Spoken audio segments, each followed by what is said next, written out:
Assalamualaikum warahmatullahi wabarakatuh. Kepada yang terhormat Bapak Muhammad Teguh Setiadi SEMM selaku dosen pengampu mata kuliah Komunikasi Bisnis. Kali ini saya akan mempresentasikan tugas UTS mata kuliah Komunikasi Bisnis. Sebelumnya, perkenalkan, nama saya Muhammad Wahyudin. Saya dari Prodi Manajemen, NIM saya 61201230 394.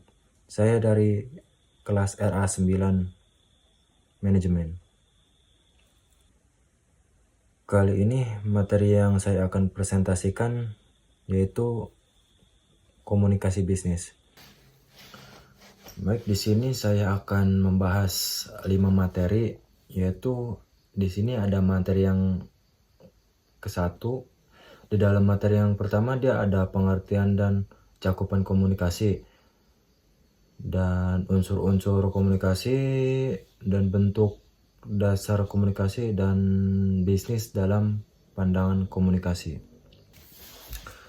Nah, di sini ada pengertian komunikasi. Sebagai makhluk sosial, manusia pasti menghubungkan yang namanya interaksi sosial. Interaksi sosial dapat diartikan sebagai hubungan antara manusia yang satu dengan yang lainnya. Artinya, manusia tidak mungkin dapat hidup sendiri dan pasti membutuhkan orang lain demi keberlangsungan hidupnya. Pengertian menurut para ahli, Bernard Berelson, seorang sosiolog sekaligus ilmuwan perilaku asal Amerika Serikat. Bernard Berelson mengatakan bahwa komunikasi adalah transmisi informasi, gagasan, atau emosi dengan menggunakan simbol, kata, gambar, dan media lainnya. Nah, lanjut, Gary R. Miller. Menurut Gary R. Miller yang merupakan profesor Amerika Serikat di bidang komunikasi, mengatakan bahwa sebuah komunikasi dapat terjadi ketika seseorang menyampaikan pesan ke penerima dengan tujuan untuk mempengaruhi isi penerima pesan tersebut.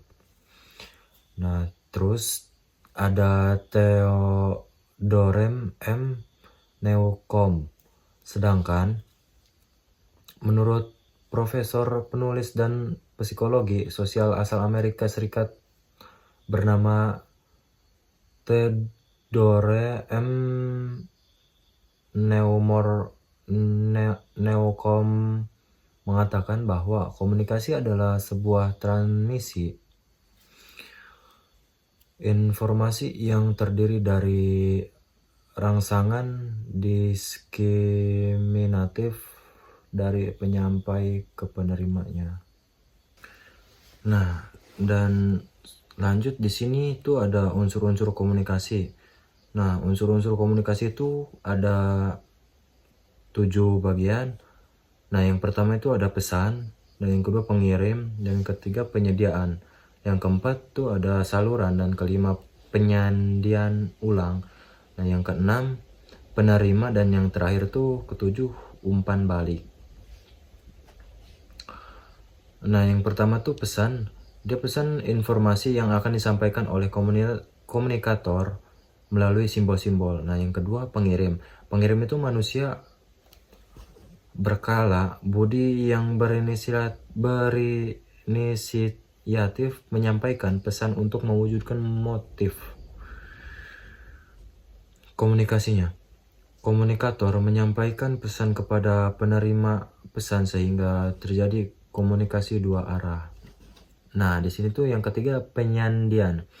Proses di mana komunikator mengemas maksud atau pesan yang ada dalam benak dan hatinya menjadi simbol-simbol, suara, tulisan, gerak tubuh, dan bentuk lainnya dapat dikirimkan kepada komunikan. Nah, yang keempat tuh ada saluran-saluran tuh di sini dia tempat pesan yang berbentuk simbol-simbol yang dialirkan dari komunikator kepada komunikan. Nah, yang keempat, penyandian ulang sebuah proses reaksi komunikan dalam menerima pesan dari komunikator. Kemudian komunikan akan mengartikan atau menginterpretasikan simbol-simbol menjadi sebuah makna atau informasi. Nah, yang kelima itu penerimaan. Penerimaan itu fakta penting dalam proses komunikan. Tanpa penerima, proses penyampaian pesan tidak akan berhasil. Nah, yang terakhir tuh yang ketujuh, umpan balik. Umpan balik tuh proses penting bagi komunikator pengirim untuk mengetahui pemahaman dan reaksi komunikan penerima terkait pesan yang dikirim. Dan lanjut, bisnis dalam pandangan komunikasi. Dalam sebuah bisnis diperlukan suatu bentuk komunikasi yang baik antar divisi. Tujuan komunikasi bisnis pada umumnya adalah agar tidak terjadi kesalahpahaman antar individu maupun kelompok, sehingga dapat memicu kesalahan dan menjadi masalah. Komunikasi bisnis merupakan pertukaran ide, gagasan, informasi industri, opini, dan lain sebagainya, di mana penyampaian dapat secara personal maupun non-personal melalui simbol, lambang, ataupun sinyal agar target bisnis bisa tercapai. Dengan adanya komunikasi bisnis, terdapat berbagai tujuan. Nah, dan lanjut, di sini ada materi yang kedua. Di dalam materi kedua itu dia ada umpan balik dan bentuknya, dan kesalahpahaman komunikasi, dan yang ketiga tuh dia memperbaiki komunikasi dalam organisasi. Nah, di sini umpan balik dan bentuknya. Umpan balik tidak terlangsung adalah respon yang tidak langsung datang dari penerima atau sumber. Nah, umpan balik langsung adalah respon yang datang dari penerima. Dan yang ketiga, external feedback adalah respon dari penerima yang terjadi sumber informasi dengan memperhatikan saluran komunikasi dan aspek non-verbal seperti waktu. Nah, dan yang keempat ada internal feedback. Biasanya kita menganggap umpan balik hanya datang dari orang lain, tapi umpan balik internal bisa datang dari diri sendiri. Nah, lanjut, di sini ada kesalahpaham komunikasi. Komunikasi merupakan kebutuhan dalam kehidupan sehari-hari, baik formal maupun informal, dan bergantung pada situasi seperti waktu, tempat, dan pihak yang terlibat. Namun sering terjadi perbedaan dalam memahami dan menafsirkan pesan, baik dari pihak komunikator maupun komunikan, yang mengakibatkan kesalahpahaman dalam komunikasi. Nah, di sini ada contoh kesalahpahaman komunikasi. Itu contohnya ada 4. Yang pertama, dia ada masalah dalam penyampaian pesan. Dan yang kedua, masalah dalam mengembangkan pesan. Dan yang ketiga, masalah dalam menerima pesan. Nah, yang terakhir tuh keempat, dia masalah dalam menafsirkan pesan. Itu contoh-contoh kesalahpaham komunikasi. Nah, dan lanjut, memperbaiki komunikasi dalam organisasi. Komunikasi merupakan suatu hal yang penting dalam suatu organisasi. Melalui komunikasi yang baik, suatu organisasi dalam memperoleh informasi-informasi yang dibutuhkan dalam mengambil suatu keputusan dan arah satu perusahaan. Apalagi pada saat sekarang ini, untuk tetap bertahan hidup dalam persaingan yang makin kompetitif. Suatu organisasi, baik organisasi bisnis maupun organisasi non-bisnis, dituntut untuk memiliki SDM yang kompeten. Nah, dan lanjut ke materi yang ketiga. Materi yang ketiga tuh dia ada komunikasi dalam organisasi, dan kedua tuh pola komunikasi bisnis, yang ketiga mengelola komunikasi bisnis, dan yang keempat tuh masalah komunikasi dalam bisnis. Komunikasi dalam organisasi berkaitan dengan apa yang telah diuraikan sebelumnya, maka komunikasi organisasi dapat didefinisikan sebagai pertunjukan dan penafsiran pesan di antara unit-unit komunikasi yang merupakan bagian dari suatu organisasi tersebut. Definisi tersebut lebih menekankan pada aspek fungsional objektif. Nah, dan pola komunikasi bisnis. Nah, yang pertama tuh ada saluran komunikasi formal. Nah, saluran komunikasi formal tuh dia terbagi menjadi 4. Nah, yang pertama komunikasi dari atas ke bawah, yang kedua komunikasi dari bawah ke atas, dan yang ketiga komunikasi horizontal, dan yang keempat tuh dia komunikasi diagonal. Nah, yang kedua saluran komunikasi informal. Saluran komunikasi informal itu dalam jaringan komunikasi informal, orang-orang yang ada dalam suatu organisasi tanpa memperdulikan jenjang hierarki, pangkat, dan kedudukan atau jabatan dapat berkomunikasi secara luas. Nah, dan lanjut mengelola komunikasi bisnis.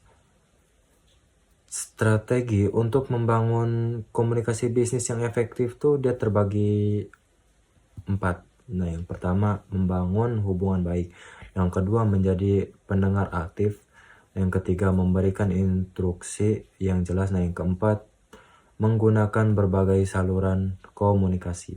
Nah, lanjut di sini ada masalah komunikasi dalam bisnis. Masalah umum dalam komunikasi bisnis itu dia ada 5 bagian. Nah, yang bagian pertama dia kurangnya kejelasan pesan. Nah, yang kedua kesalahan dalam saluran komunikasi. Yang ketiga kurangnya umpan balik. Nah, yang keempat tuh hambatan budaya dan bahasa. Nah, yang terakhir tuh dia kelima komunikasi internal yang buruk. Nah, lanjut ke materi yang keempat. Di dalam materi yang keempat tuh dia ada jenis-jenis komunikasi berdasarkan penyampaian, nah, ada jenis-jenis komunikasi berdasarkan perilaku, komunikasi berdasarkan kelangsungannya, komunikasi berdasarkan maksud komunikasi, nah dan ada komunikasi berdasarkan ruang lingkup. Nah, di sini jenis-jenis komunikasi itu dia terbagi menjadi 5. Yang pertama dia berdasarkan penyampaian, ada berdasarkan kelangsungan, yang ketiga berdasarkan perilaku, dan yang keempat berdasarkan ruang lingkup, dan yang terakhir itu dia berdasarkan maksud tujuan. Nah, maksud di sini komunikasi berdasarkan penyampaian dia ada 2 bagian tuh. Yang pertama komunikasi verbal lisan, nah yang kedua tuh komunikasi non verbal atau tertulis. Komunikasi verbal atau lisan dia yang terjadi secara langsung, secara tidak dibatasi oleh jarak, di mana kedua belah pihak dapat bertatap muka. Contohnya dialog 2 orang secara langsung yang terjadi secara tidak langsung akibat diatasi oleh jarak. Contohnya komunikasi lewat telepon. Nah, dan yang kedua tuh komunikasi nonverbal atau tertulis. Naskah yang biasanya digunakan untuk menyampaikan kabar yang bersifat kompleks, gambar dan foto akibat tidak bisa dilakukan dengan kata-kata atau kalimat. Dan di sini ada komunikasi berdasarkan perilaku. Komunikasi berdasarkan perilaku tuh ada 3. Yang pertama komunikasi non formal, dan yang kedua komunikasi formal, dan yang ketiga dia ada komunikasi informal. Nah, yang komunikasi non formal yaitu komunikasi yang berhubung dengan pelaksanaan tugas pekerjaan organisasi atau perusahaan dengan kegiatan yang bersifat pribadi anggota organisasi atau perusahaan tersebut. Contohnya rapat mengenai ulang tahun perusahaan. Nah, yang kedua di sini komunikasi formal. Komunikasi formal itu yaitu komunikasi yang terjadi di antara organisasi atau perusahaan yang tata caranya sudah diatur dalam struktur organisasi. Contohnya seminar. Di sini itu yang ketiga komunikasi informal, yaitu komunikasi yang terjadi pada sebuah organisasi atau perusahaan yang tidak ditentukan dalam struktur organisasi serta tidak mendapat kesaksian resmi. Contohnya kabar burung, desas-desus, dan sebagainya. Nah, dan lanjut di sini ada komunikasi berdasarkan maksud tujuan. Komunikasi berdasarkan maksud tujuan tuh dia ada 3. Yang pertama pidato, yang kedua ceramah, dan yang ketiga wawancara. Nah, yang pertama tuh dia pidato adalah bentuk komunikasi yang dilakukan di depan audiens dengan tujuan menyampaikan informasi, ide, atau mendapat secara terstruktur. Nah, yang ceramah, kedua tuh yang ceramah. Ceramah bersifat edukatif dan biasanya disampaikan oleh seorang ahli atau pengajar kepada audiens. Nah, yang ketiga dia wawancara. Wawancara adalah proses komunikasi yang melibatkan dua pihak, yaitu pewawancara dan narasumber. Nah, dan lanjut di sini tuh dia komunikasi berdasarkan ruang lingkup. Komunikasi berdasarkan ruang lingkup dia terbagi menjadi 2. Yang pertama komunikasi internal, yang kedua komunikasi eksternal. Komunikasi internal adalah komunikasi yang terjadi di dalam suatu organisasi atau perusahaan melibatkan anggota-anggota yang berada dalam lingkup tersebut. Komunikasi internal dapat dibedakan menjadi 3 macam, yaitu komunikasi vertikal, komunikasi horizontal, dan yang ketiga komunikasi diagonal. Nah, yang kedua, dia komunikasi eksternal. Komunikasi eksternal itu adalah komunikasi yang terjadi antara organisasi atau perusahaan dengan pihak masyarakat yang ada di luar organisasi atau perusahaan tersebut. Beberapa bentuk komunikasi eksternal meliputi terbagi menjadi 3, yaitu promosi, dan yang kedua pameran. Yang ketiga dia corporate social responsibility, CS, yaitu singkatannya CSR. Sini tuh ada materi yang terakhir, dia materi yang kelima, ada unsur komunikasi bisnis, dan yang kedua jenis-jenis komunikasi bisnis, yang ketiga kelebihan komunikasi bisnis yang efektif, yang keempat kekurangan dan hambatan komunikasi bisnis, yang kelima manfaat komunikasi bisnis. Nah, di sini unsur-unsur komunikasi bisnis. Tujuan setiap komunikasi perlu memiliki tujuan dan maksud tertentu. Terdapat pertukaran. Komunikasi setidaknya melibatkan 2 orang atau lebih, yaitu komunikator dan komunikan. Nah, yang ketiga dia berisi informasi, gagasan, opini, atau instruksi. Nah, merupakan isi pesan yang dimaksud dalam komunikasi. Yang keempat tuh menggunakan cara personal atau impersonal. Komunikasi bisa dilakukan secara tatap muka, melalui perangkat khusus, atau bahkan media massa, tergantung tujuannya.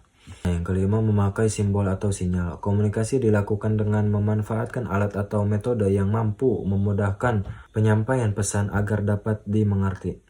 Dan yang keenam tuh dia mencapai target atau tujuan organisasi. Pencapaian tujuan harus. Nah, dan lanjut di sini ada jenis-jenis komunikasi bisnis. Jenis-jenis komunikasi bisnis dia terbagi menjadi 4. Yang pertama dia komunikasi internal, yang kedua komunikasi eksternal, yang ketiga komunikasi vertikal, dan yang keempat tuh dia terakhir komunikasi horizontal. Komunikasi internal merupakan interaksi yang terjadi di dalam perusahaan atau organisasi, sehingga komunikasi ini hanya melibatkan anggota internal dari perusahaan tersebut, seperti bertukar gagasan secara langsung. Nah, dan komunikasi eksternal tuh berbeda dengan sebelumnya. Komunikasi eksternal merupakan jenis komunikasi yang terjadi dengan pihak luar seperti bersama mitra, pelanggan, vendor. Nah, dan komunikasi vertikal, jika komunikasi internal tidak memperhatikan tingkatan, maka kontak yang dilakukan vertikal ialah sebaliknya. Dalam hal ini, komunikasi dalam perusahaan terjadi secara timbal balik antara tindakan saja. Nah, dan yang terakhir dia komunikasi horizontal. Komunikasi horizontal, salah satu jenis komunikasi dalam bisnis adalah tipe horizontal yang dilakukan di antara satu tingkatan atau jabatan. Dan lanjut di sini ada kelebihan komunikasi bisnis yang efektif. Dia terbagi menjadi 7 bagian. Nah, yang pertama tuh meningkatkan produktivitas karyawan. Yang kedua, mendorong kolaborasi tim. Yang ketiga, meningkatkan kepercayaan dan kepuasan karyawan. Nah, yang keempat, mengoptimalkan hubungan dengan pelanggan. Nah, yang kelima, mempercepat pengambilan keputusan. Dan yang keenam, dia meningkatkan citra perusahaan. Dan yang terakhir tuh dia ketujuh, mengurangi konflik di tempat kerja. Nah, dan lanjut kekurangan dan hambatan komunikasi bisnis itu juga dia terbagi menjadi 8. Yang pertama dia miskomunikasi, dan yang kedua hambatan bahasa, yang ketiga gangguan fisik, keempat perbedaan budaya, kelima hambatan psikologis, keenam kurangnya mendengarkan aktif, ketujuh teknologi yang tidak optimal, dan kedelapan informasi yang berlebihan, overload. Nah, dan materi yang terakhir tuh dia ada manfaat komunikasi bisnis. Manfaat komunikasi bisnis itu dia juga terbagi menjadi 6 bagian. Yang pertama dia meningkatkan keterlibatan pegawai, yang kedua mengurangi komunikasi yang tidak dibutuhkan, yang ketiga mengatasi miskomunikasi, yang keempat mendorong produktivitas pegawai, kelima meningkatkan komunikasi antar departemen, yang keenam meningkatkan komunikasi dengan pegawai work from home. Dan di sini ada kesimpulan jenis-jenis komunikasi yang menjadi sangat penting untuk meningkatkan efektivitas interaksi. Jenis-jenis komunikasi dapat dikategorikan berdasarkan beberapa kriteria seperti cara penyampaian, perilaku, kelangsungan, maksud komunikasi, dan ruang lingkup dalam komunikasi. Baik, terima kasih. Mungkin itu saja materi yang bisa saya sampaikan. Kurang lebihnya mohon maaf. Wabillahi taufiq wal hidayah. Wassalamualaikum warahmatullahi wabarakatuh.